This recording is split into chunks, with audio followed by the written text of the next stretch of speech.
ये है talks news network और आप देख रहे हैं पॉलिटॉक्स, राजनीति का कच्चा चिट्ठा। महाराष्ट्र में महाविकास आघाड़ी सरकार का नेतृत्व कर रही शिवसेना ऐसा भ्रमजाल रच रही है कि देश के सबसे चतुर सुजान नेता माने गए शरद पवार से लेकर भाजपा के रणनीतिकारों तक को समझ में नहीं आ रहा है कि आखिर शिवसेना चाहती क्या है। शिवसेना के वरिष्ठ नेता और पूर्व केंद्रीय मंत्री अनंत गीते का शरद पवार पर हमला मामूली नहीं है।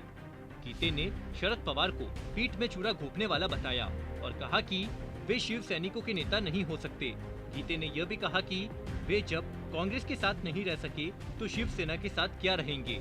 हालांकि संजय राउत ने इस पर सफाई देते हुए कहा कि यह पार्टी का बयान नहीं है। राउत ने पवार की तारीफ की और कहा कि पवार राज्य की महाविकास आघाड़ी सरकार के मुख्य स्तंभ है। बता दे, कुछ दिन पहले पवार ने जब कांग्रेस को निशाना बनाया था और उसे ऐसा जमींदार कहा था जिसके पास सिर्फ पुरानी हवेली बची है, फिर भी वह समझने को तैयार नहीं है। तब शिवसेना ने उनका पक्ष लिया था। अब आप सोचिए, एक तरफ एनसीपी कांग्रेस के टकराव में एनसीपी का पक्ष लेना और फिर एनसीपी सुप्रीमो पर निजी हमला करना, क्या इससे भ्रम नहीं पैदा हो रहा है?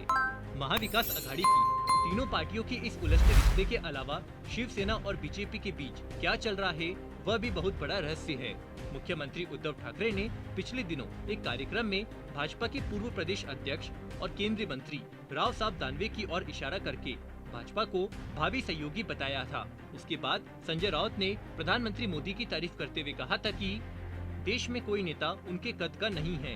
एक तरफ भाजपा के साथ ऐसा प्रेम प्रदर्शन है तो दूसरी ओर ऐसी लड़ाई है कि राज्यपाल भगत सिंह कोश्यारी ने चिट्ठी लिखकर राज्य में कानून व्यवस्था का मुद्दा उठाया तो मुख्यमंत्री उद्धव ठाकरे ने उन पर ऐसा हमला किया जैसा संभवतः किसी सरकार ने किसी राज्यपाल पर नहीं किया होगा।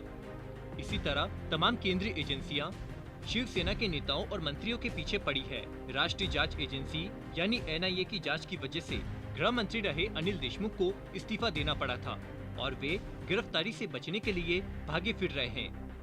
उसी मामले में शिवसेना के नेता और पूर्व पुलिस अधिकारी प्रदीप शर्मा जेल में बंद है। केंद्र एजेंसियां एक दूसरे शिवसेना नेता अनिल परब के पीछे पड़ी है। भाजपा के सांसद किरीट सोमैया ने अनिल परब पर भ्रष्टाचार के आरोप लगाए हैं, जिसके बाद परब ने उनके ऊपर 100 करोड़ का मानहानि का मुकदमा किया है।